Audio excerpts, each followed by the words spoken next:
6 गोष्टी विचारात घेतलेल्या आहेत आणि त्या अनुषंगाने विमानतळाची आवश्यकता ही तयार केलेली आहे आणि त्या अनुषंगाने राज्य शासनाने असे निर्देश दिलेले आहेत।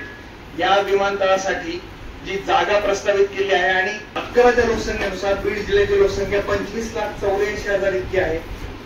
त्याशिवाय जामखेड शहराची लोकसंख्या 48,000 आहे।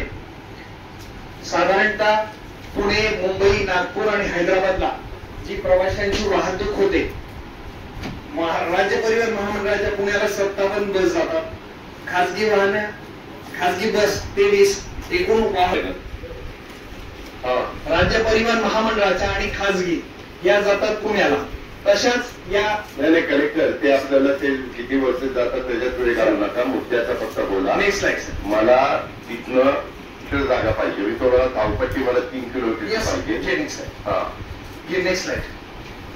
तरी महत्व दिलं होतं, ठीक आहे महत्व सर। Next slide sir.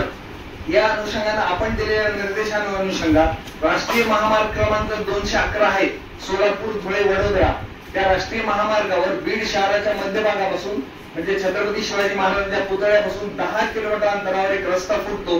त्या रस्त्यापासून कमी 3 किलोमीटरची धावपट्टी असावी। जागा शोधली पॅरल लाईट आहे नाही सर। या चला पुढे नेक्स्ट स्लाइड। आता काय डिस्टन्सेस काढले ते नेक्स्ट स्लाइड घ्या। नाही ते राहू देते, आता काय करतो सर आपण